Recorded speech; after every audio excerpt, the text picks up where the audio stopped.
Pozdravljeni avtomobilnosti in pozdravljeni iz AMZS-jevega centra varne vožnje na Vranskem, kjer poklicni vozniki danes testirajo asistenčne sisteme v tovornjakih. Pogledali bomo tudi, kako je v praksi uporabljati električni tovornjak v Sloveniji. In spet predstavljamo novo avtomobilsko znamko v Sloveniji in tokrat ne iz Kitajske, ampak iz Vietnama. Oddajo pa bomo zaključili s T-Rockom. Da pa bom tovornjakarje bolje razumela, bom zdaj odpeljala en testni krog, vi pa si vmes oglejte prispevek, kaj so nam tovornjakarji potarnali.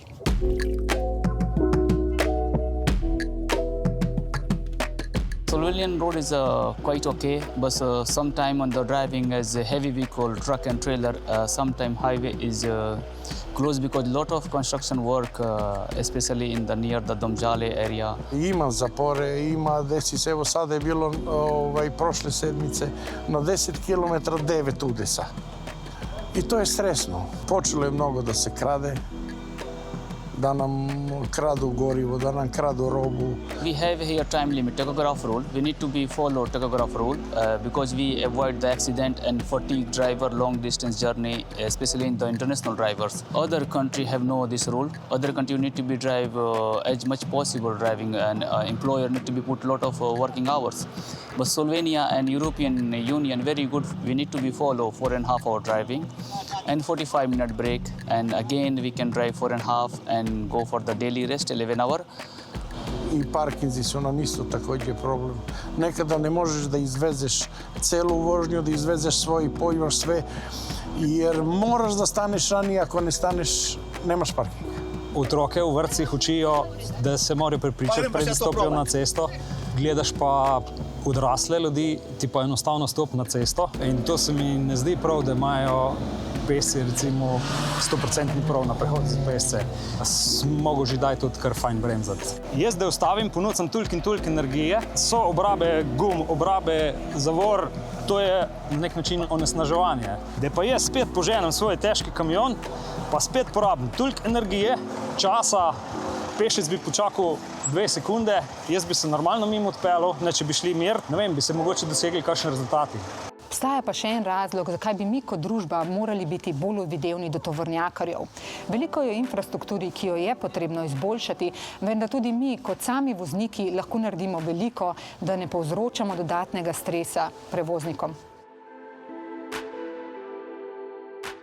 Zadeva je bila zelo preprosta. Dejansko smo si vzeli 3 dni in se v nočnih urah odpeljali od počivališča do počivališča ter prešteli, koliko parkiranih tovornih vozil je parkiranih izven označenih parkirnih mest ter koliko od tega jih je parkiranih na nevarnih mestih, kot so uvozi in pa izvozi na avtocestna počivališča. In dejansko smo ugotovili, da praktično na skoraj celotnem omrežju so ta počivališča prezasedena s tovornimi vozili. Kot najbolj zaseden se je pokazal Primorski krak, kjer so počivališča več kot 200% obremenjena z tovornimi vozili, kjer na celotnem kraku ni bilo niti enega prostega parkirnega mesta. Imate morda kakšen predlog za rešitev, kako bi se dalo k temu problemu pristopiti? Prvo kot prvo, definitivno lahko ugotavljamo, da je pomanjkanje nekje od 200 do 500, 600 parkirnih mest, ki bi jih bilo treba zgraditi na slovenskem avtocestnem omrežju. Poleg tega smo ugotovili, da na malih počivališčih, kjer je trenutno po prenovi prepovedano parkiranje za tovorna vozila, v nočnem času dejansko tam ni parkiranih osebnih vozil, večina teh počivališč je bila popolno prazna, tako da lahko bi izven turistične sezone ali pa v nočnem času sprostili to omejitev, da se tovorna vozila lahko parkirajo tudi na teh počivališčih. Poleg tega smo ugotovili tudi, da večina avtocestnih počivališč ne omogoča krožne vožnje. To pomeni, da tam, kjer imamo več vrst za namenjenih parkiranju tovornih vozil, vozniki, ko enkrat zapeljejo v eno vrsto, ne morejo več zapeljati v drugo, če so morda tam prosta mesta. In pa tudi skoraj vsa avtocestna počivališča so načrtovana tako, da so tovorna vozila, ko so parkirana, usmerjena proti avtocesti, kar pomeni, da v kabino tovornjakov prihaja dosti več hrupa, kot bi ga, če bi bila obrnjena v nasprotno smer, to se pravi, da bi bili obrnjeni stran od avtoceste.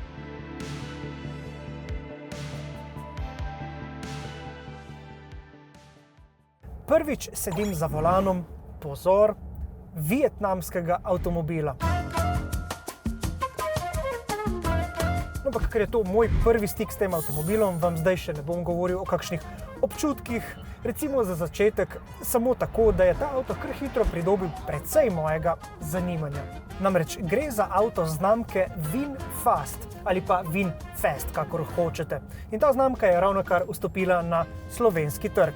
In če imamo v zadnjem času kar precej težav s številnimi novimi imeni kitajskih znamk, verjamem, da si bo to vietnamsko hitro znamko, torej VinFast, lažje zapomniti.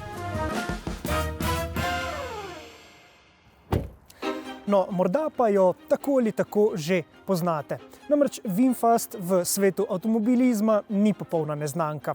Ustanovili so ga leta 2017, kmalu se je začel pojavljati tudi v Evropi, na primer na ženevskem avtosalonu in takrat s kar ambicioznimi načrti, no zdaj pa je čas še za slovensko premiero. Poglejmo torej, kaj lahko na našem trgu po zaslugi VinFasta pričakujemo Slovenci. Še prej pa kratek opomnik, naročite se na naš YouTube kanal, da boste na tekočem z vsemi takšnimi zanimivimi novostmi na našem trgu.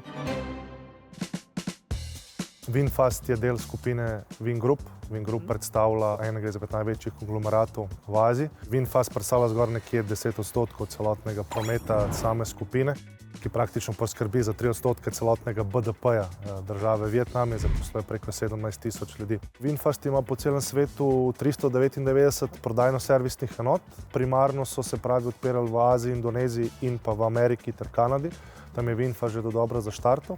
V Evropi so se poprej zadnje 2 leta prodali na trgih Nizozemske, Francije in pa Nemčije. Po odločitvi celotne skupine pa je se pravi v letošnjem letu celotna prodaja prišla pod uvoznike za celotno Evropo, torej za nek relaunch vseh evropskih operacij in Evropa je in bo ostala za VinFast zelo pomembno tržišče. Torej, VinFast pa je zdaj kot avtomobilski proizvajalec prišel v Slovenijo. Kateri so tisti glavni poudarki, ki jih moramo pri tem poznati?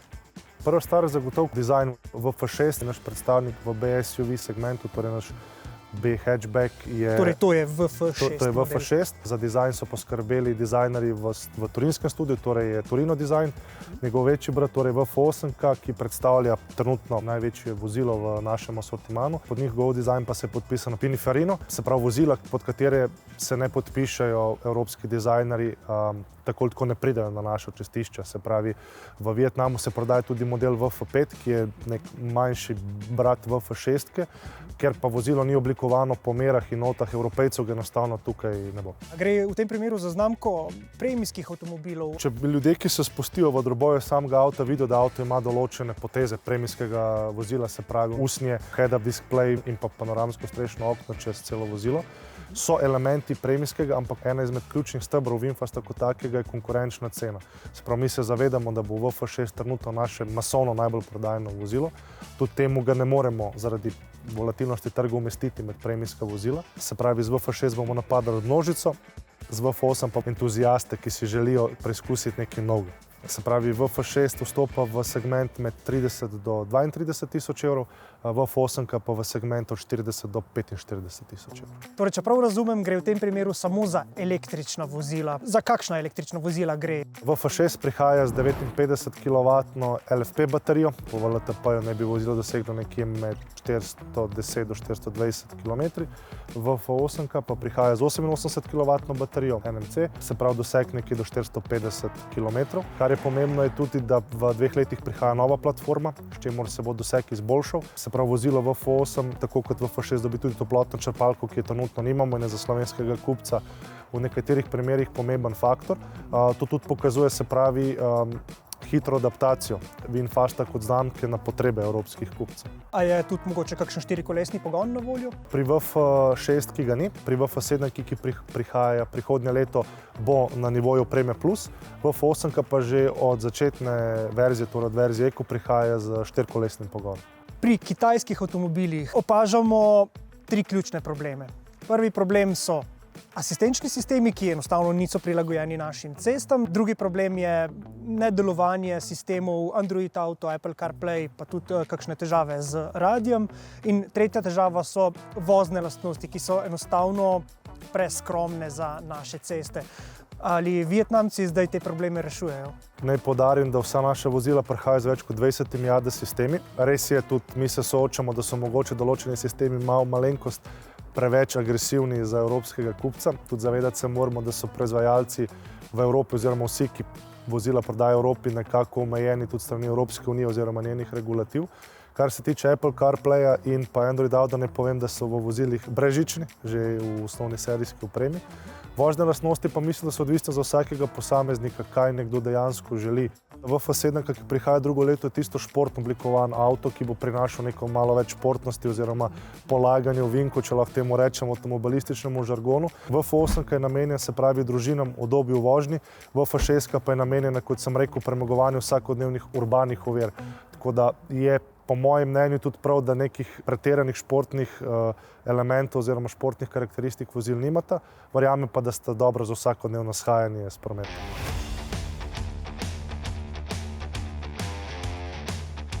Torej, v tem primeru gre za vietnamski razvoj ali komponente prihajajo mogoče tudi od kje drugje? Se pravi, veliko komponent prihaja od znanih evropskih dobaviteljev. Enega izmed teh ne postavim je Bosch, se pravi, baterije se kupuje tudi od največjega kitajskega proizvajalca oziroma enega izmed največjih CATL. Kar je pa zelo zanimivo, se pravi, tiska pogleda vozilo oziroma kaj bo nekako diferenciralo obe vozili, je ta svetlobni podpis sprednjih in zadnjih luči v obliki črke V.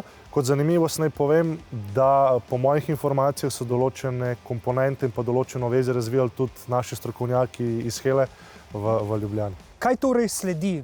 Kaj lahko pričakujemo v Sloveniji od VinFasta v prihodnjih letih? V prvi polovici prihodnjega leta na tržišče prihaja model VF7, športni brat, če bi ga mogel umestiti med VF6 in VF8, ki bo v nadaljnjem toku prodaje nadomestil osmico. Proti koncu leta pa dobimo model VF3, torej predstavnika v A-segmentu. Od tega avta, ki je dizajnsko zelo posebno oblikovan, pa se sami nadejamo mogoče celo največjih prodajnih številk same znamke v prihodnjih letih. Se pravi, govoriva o majhnem mestnem avtomobilu. Ja, se pravi, v vozilu, ki bo stopil bok Twingotu, Citroenu C3, električni Daci novi, ki pride in pa Nissanu. A proizvodnja poteka izključno v Vietnamu? Ja, trenutno vsa proizvodnja poteka v Vietnamu. Oni so trenutno zdaj v fazi tudi izgradnje oziroma so v slabih 18 mesecih zgradili popolnoma novo tovarno v prestolnici Hanoj. Kar malo ljudi ve, je Vietnam leta 2006 z Evropsko unijo podpisal sporazum o prosti trgovini, kar pomembno vpliva tudi na zniževanje carin za sama vozila. Zato tudi kljub temu, da vozila potujejo 2 do 3 mesece na poladi, premik proizvodnje za vietnamske vozila niti ni toliko smiseln, ker naj bi se do leta 2030, po zadnjih informacijah, carine za ta vozila ukinilo. Kaj lahko pričakujejo slovenski kupci glede tega? Predvsem to, da ne bo tolikšne spremembe cen, kot smo mogoče videti pri večini kitajskih konkurentov, ker vemo, da različni kitajski proizvajalci imajo različne carine in to se velikokrat pokaže tudi v odskoku cen ali v velikanskih popustih na odprodajo zalog, ker vemo, da prihaja nova pošiljka ali pa so se spremenile same carine, ki jih je Evropska unija dala kitajskim proizvajalcem. Lahko se pričakuje tudi to, da bodo vozila dejansko na zalogi, ker glavna luka, v katero prihaja, je Luka Koper, naša Luka Koper, pristanišče. Tako da dejansko je neka stabilnost za same kupce gledano neko širšo sliko. Torej, neki glavni pomisleki, ki jih mi ponavadi dobimo od naših gledalcev, so povezani z bojaznijo. Kaj če se VinFast čez 5 let umakne iz slovenskega trga, mi pa doma obtičimo s tem avtomobilom? A je to velika težava? Kot prvo se moramo zavedati, da že zakon tako obvezuje, da tudi če bi do tega prišlo, moramo mi za vozila skrbeti kot uvoznik in kot proizvajalec 10 let. VinFast Europe obstaja že zadnjih 5 let. Skladišče rezervnih delov je na Nizozemskem in pa za visokonapetostne baterije na Češkem. Podpisana je krovna pogodba z DHL-om, kar omogoča, se pravi, 1 do 2 dni transporta od centralnih skladišč do naših centralnih skladišč, uvoznikov. Mi smo se tukaj zelo dobro povezali, se pravi, tudi z celotnim znanjem, ki ga ima naša skupina. Pa smo v Novem mestu že pripravili centralno skladišče. Pri obeh je 10-letna garancija na baterijo brez omejitve kilometrov in pa servis vozil VinFast omejen na 2 leti in 24.000 kilometrov. Tako da kupec nima te vsakoletne, kot je pri večini kitajskih konkurentov, vsakoletne brige, da more obiskati servis, ampak lahko to naredi, če seveda ne naredi tega števila kilometrov na 2 leti. A lahko poveva še kaj več o prodajno-servisni mreži? Rečemo tako, da se bo prodaja začela v Ljubljani konec meseca novembra oziroma z začetku meseca decembra in potem se bo regionalno do konca leta, upamo, če ne pa zagotovo v prvih 2-3 mesecih prihodnjega leta, regionalno širila še na 2 do 3 dodatne lokacije, ki bodo smiselno pokrivali celoten teritorij Slovenije. Seveda, modela VF6 in VF8 že nestrpno pričakujeta naš test, ki sledi prav kmalu.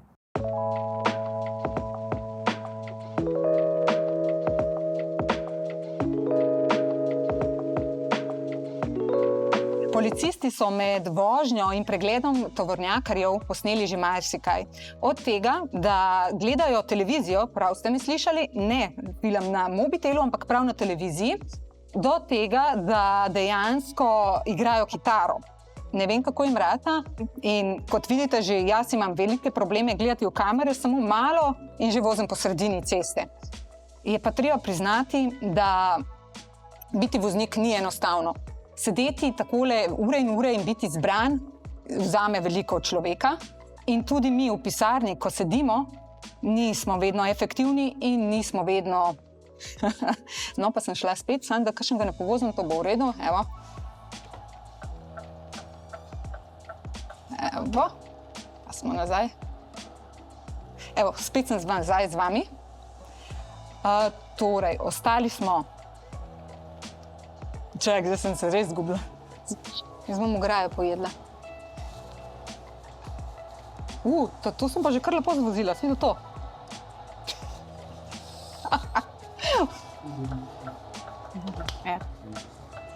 Kva sem zdaj naredila? Enega sem nekaj... Avto sem zbila. Zdaj sem šok doživela, veš. Evo, da vam je. Bodimo realni, voziti tovornjak ni enostavno. Biti v kabini in zbran toliko ur je težko.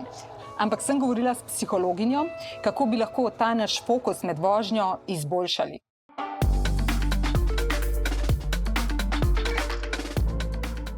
Že ena taka stvar je, da probamo malo kakšno tehniko čuječnosti, ki jo lahko tudi v vozilu naredimo. Recimo, da se najprej osredotočimo na 5 stvari, ki jih vidimo v okolici, se pravi, med tem tudi lahko vozimo, da probamo res biti osredotočeni na cesto in kjerih je unih 5 stvari, ki jih vidimo. Potem se osredotočimo na občutke, se pravi, kaj zdaj čutim, recimo sedež pod sabo, roke na volanu. Potem se lahko na 3 stvari, ki jih slišim, da probamo, kateri zvoki so zdaj, ne vem, mašina, drugi avti na cesti, da vidimo, kateri zvoki so tam. Potem se osredotočam na 2 stvari, ki jih vonjam. To je res taka stvar, ki jo lahko v bistvu v vseh okoljih narediš.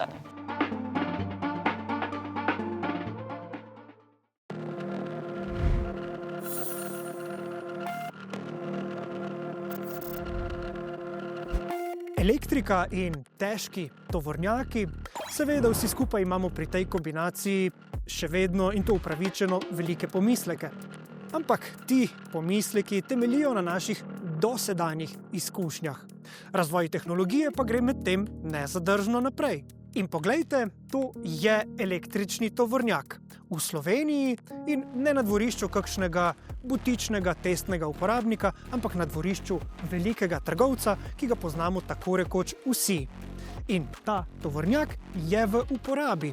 Torej predlagam, da se mu pridružimo na njegovem delovnem dnevu in preverimo, kako vse skupaj funkcionira v praksi. Trenutno se nahajamo v Lukovici, v centralno skladišče Hoferja. Ko smo naložili tovornjak, smo pripravljeni za vožnjo iti. In zdaj greva pri trgovini po Ljubljani, moramo razvoziti.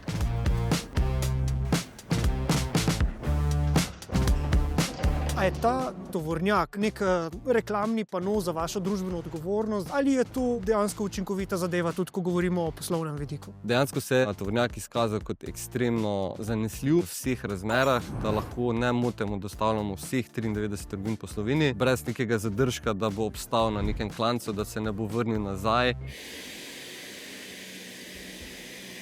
Naši kamioni dejansko obratujejo 24 ur, 6 dni v tednu. Vedno imajo drugačno pot. Izola, Tolmin, Črnomelj, Brežice, Lendava, Murska Sobota, Radlje ob Dravi. Kateri je recimo ekstremen robni primer? Analize so pokazale, da dejansko mogoče je v najoddaljnejšo trgovino, v našem primeru je to Lendava, ne bo izvedljivo, a praksa je pokazala, da dejansko ob ekvivalentnem načinu vožnje naših voznikov ne obstaja razlike v Sloveniji za naše dostave med dizelskim kamionom in pa elektrokamionom.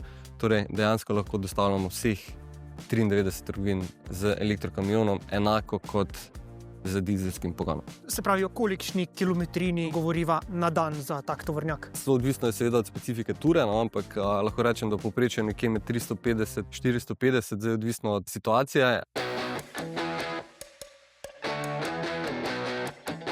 Koliko kilometrov ste že prevozil s tem kamionom? Dele trenutno imava 39.946 km, to se pravi slabih 40.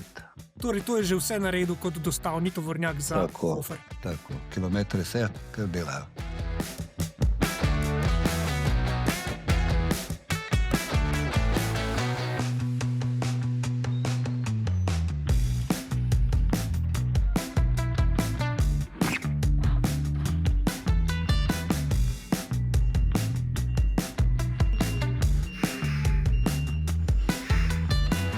No, medtem ko naš tovor zdaj tukaj v poslovalnici pridno raztovarjajo, pa poglejmo, za kakšen električni tovornjak gre pravzaprav v tem primeru.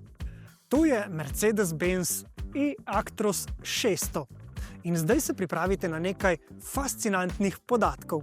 Oznaka 600 prihaja od velike baterije. Gre za litij-železo-fosfatno baterijo in pravzaprav gre kar za 3 baterije. Vsaka izmed njih ima kapaciteto 207 kWh, torej skupaj imamo energijske zaloge kar za 621 kWh. To je največja kapaciteta baterije na trgu in to omogoča v realnih razmerah realen doseg nad 500 km.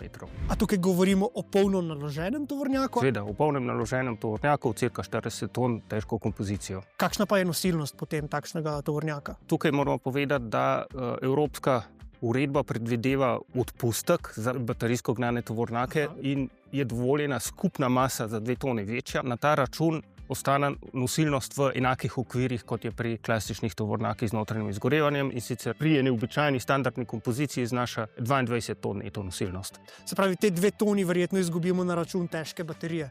Tako, tehnologija baterij je LFP, se pravi litij-železno fosfat, ki ima bistvene prednosti, ki so predvsem potrebne za učinkovito uporabo v težkem transportu. Ta tehnologija baterij zdrži vsaj 3-krat tolikšno število ciklov in na račun tega je predvidena življenjska doba tega tovornjaka 1 200 000 km. Dodatna prednost LFP baterij pa je tudi, da zelo dobro prenašajo intenzivno uporabo. To pomeni polnjenje od minimum na maksimum in pa hitro polnjenje. Ampak to naravnost ogromno baterijo je seveda nekako treba tudi napolniti. V prihodnosti se bo lahko takšen tovornjak polnil tudi megavatno, torej s 1000 kW moči. No, kako pa ga polnijo danes? Dejansko polnjenje je strateško odmaknjeno toliko od nakladalnih ramp, zato da ko je vozilo parkirano, lahko izvaja polnjenje med nakladom voznika. Polnilnica zagotavlja 400 kW moči, to pa dejansko pomeni, da če imamo mi 621 kW baterijo v kamionu, ob predpostavki, da kamion seveda nikoli ne pride z 0%, pomeni, da se lahko v času naklada naših voznikov napolni nekje 60%.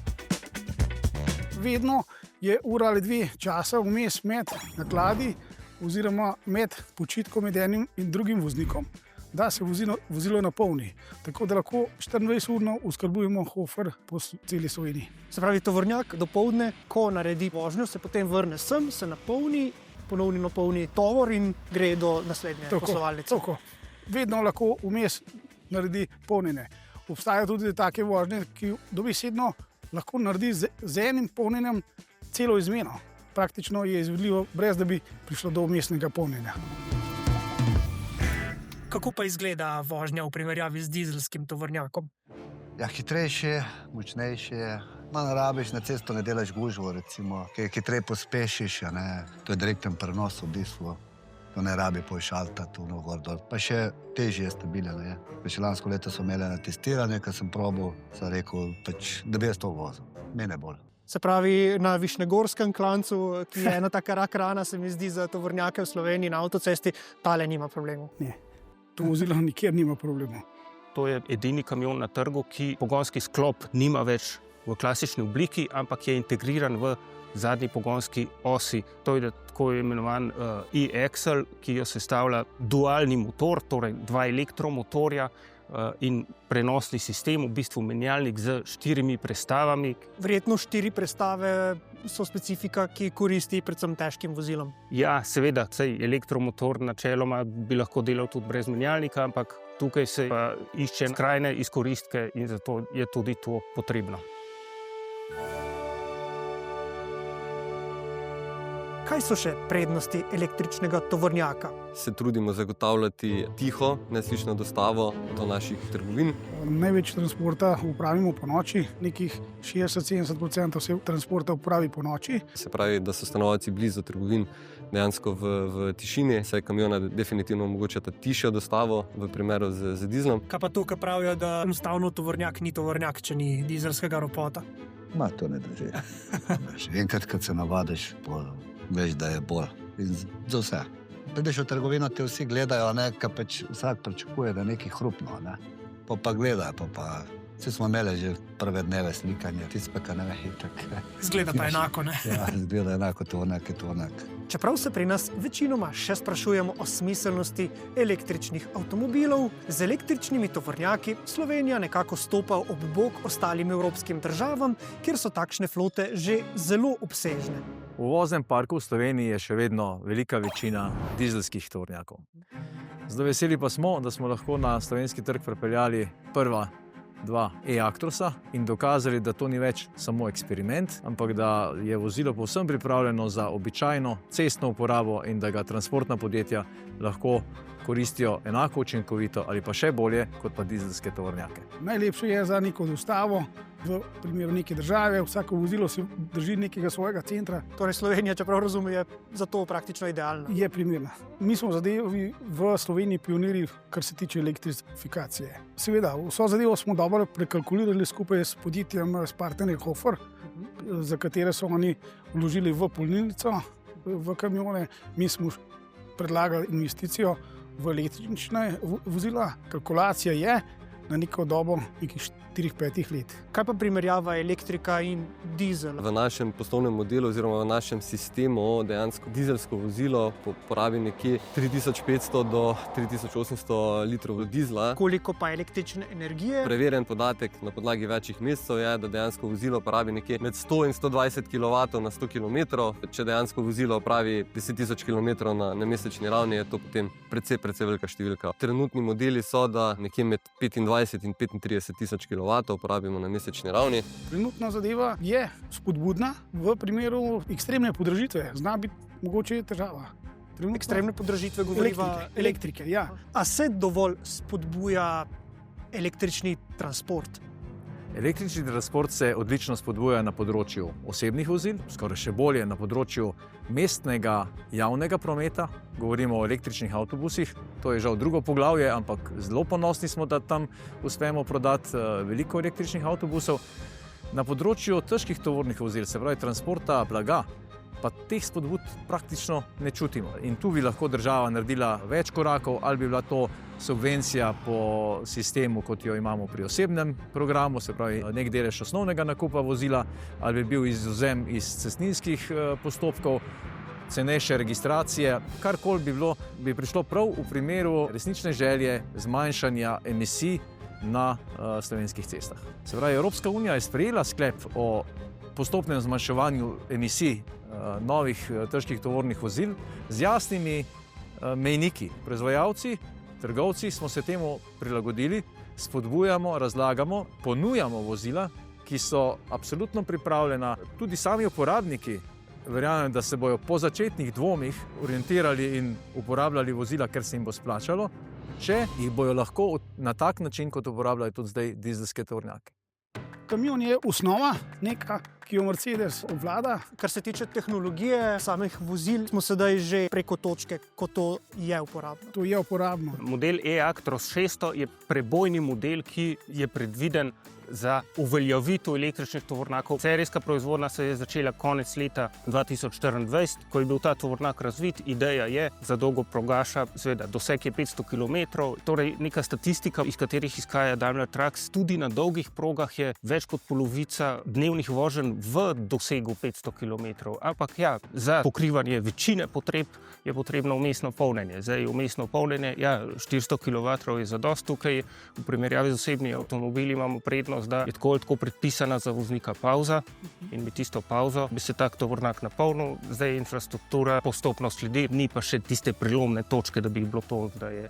Da bi se na parkirišču verjetno 20 tovornjakov skupaj polnilo, do tukaj nam še kar precej manjka. No, recimo, da je to nekje, so še izzivi na tem področju. A je možno, da bi v prihodnosti celotna vaša flota tovornjakov postala električna? Zelo dobro vprašanje. Zdaj, trenutno ne. Iz preprostega razloga, ker je tehnologija oziroma omrežje v Sloveniji ali pa na našem področju še zagotovo premalo razvito. Tukaj, da dejansko upravljaš 20 in več kamionov v neprestanem pogonu, potrebuješ res ogromno, se pravi dovolj moči, ki je trenutno ni.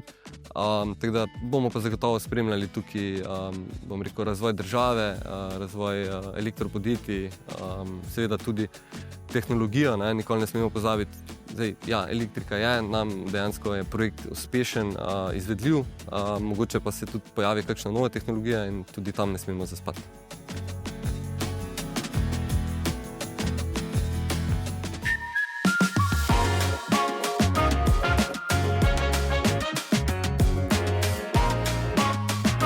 Kakih 50 km južne od Lizbone, na drugi strani reke Težo, je majhno mestece Palmela. In na tem okrožju je bilo včasih, so bili sami vinogradi. No danes pa je tukaj zrasla ena največjih restauracij na Portugalskem. Dnevno tukaj postrežejo kar 5000 obrokov. In seveda, ta restauracija je pravzaprav kantina znotraj tovarne, v kateri izdeluje Volkswagen T-Roc.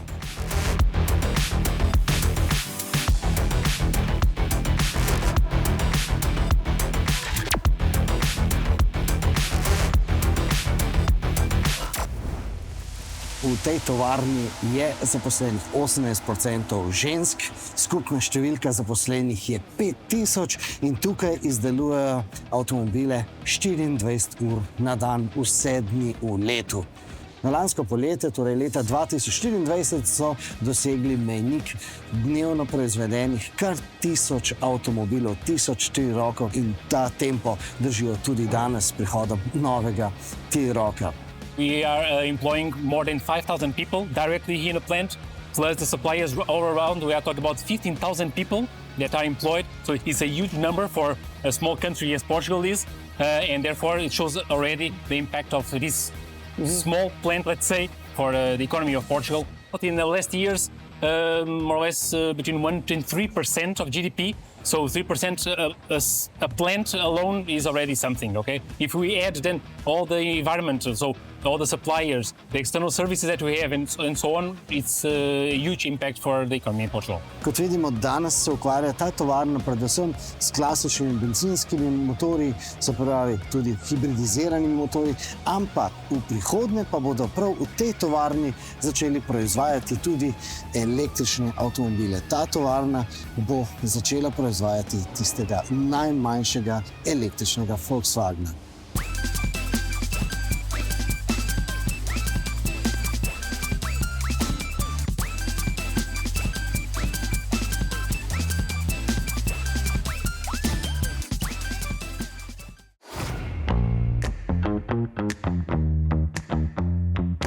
So let's talk about the technology. Can you give me some fascination? Yes, we have a wider stand in the front and the rear axle.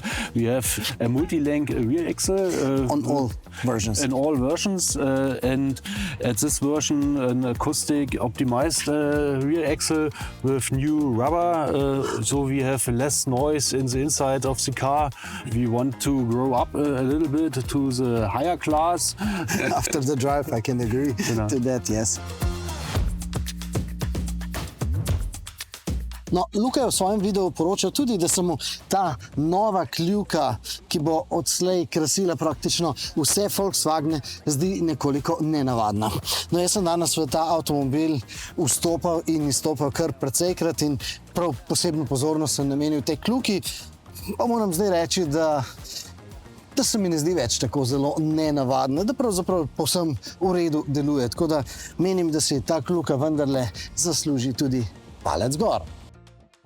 No, pa na tem mestu podarim še eno črto pri tem avtomobilu. No, in to je ta siva črta v tem primeru. No, pri Volkswagenu pravijo, da je to hokejska palica. Ko so o tej hokejski palici razlagali Luka tu v kamero na primeru Volkswagena Golfa, je Luka dejansko vprašal to. And you see, we call it hockey sticks because they look a bit like them. Why hockey sticks? Why not golf sticks? That's a good idea to call it golf sticks. Maybe you can change the PR materials now. Yeah, that's a good idea actually. No, to vprašanje je v primeru T-Rocka malce manj relevantno, ampak na tem mestu se pa dotaknimo še motorjev, ki veljajo pri tem avtomobilu. No, T-Rock po novem na razpolago komaj s klasičnim 1,5 litrskim benzinskim turbomotorjem, ki je podkrepljen s blago hibridno električno tehniko. Tisto, ta pravo, tisto pa še bo prihaja. Namreč sredi leta 2026 se obeta samopolnilni hibrid, za katerega pri Volkswagenu pravijo, da bo boljši od Toyota.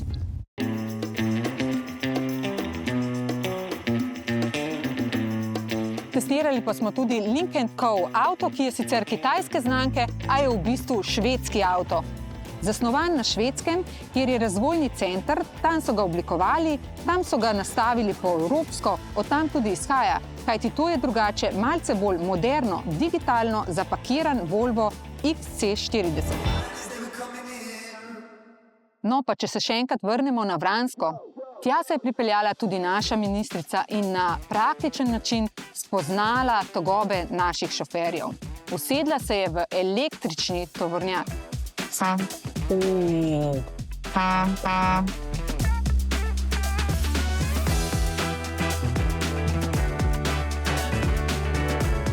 Prednegaja, ampak to so fantje so izurjeni.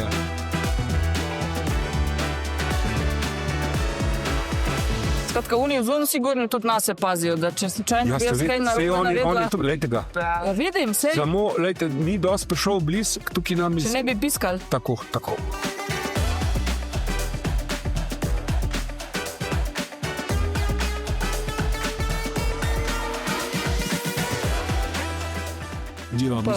Malo preveč bremzam, a? Ker malo ste v tovornjaku, ste kar dobro se ugrezala.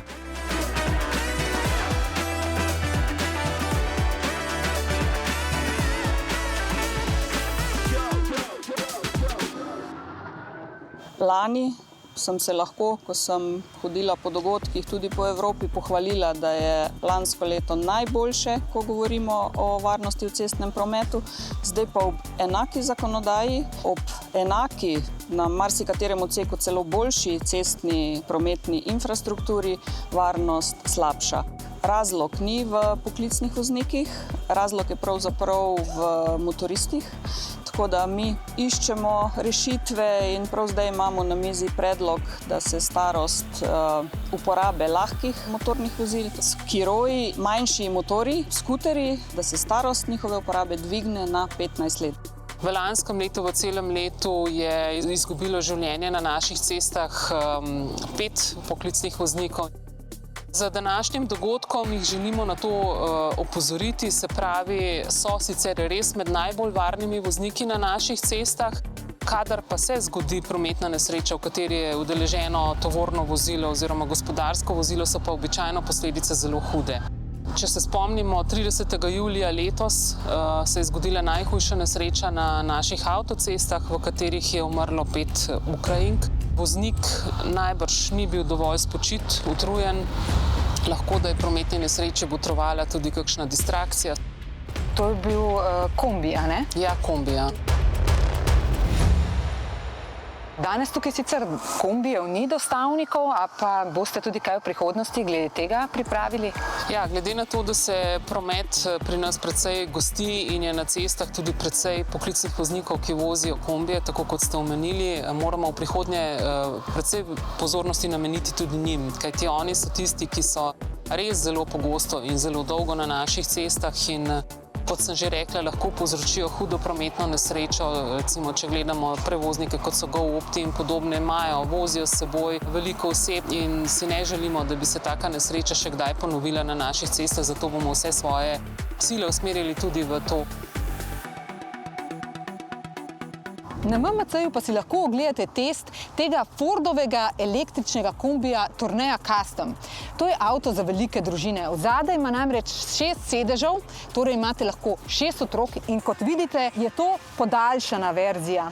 Naj pa vam na primeru tega kombija povem vsebino prihodnje avtomobilnosti. Namreč prihodnjo sredo bomo vozili rikverc. Do takrat pa saj veste, spremljajte nas na MMC-ju, LinkedInu, YouTubeu, Instagramu, TikToku, Facebooku. Ostanimo na vezi, torej srečno!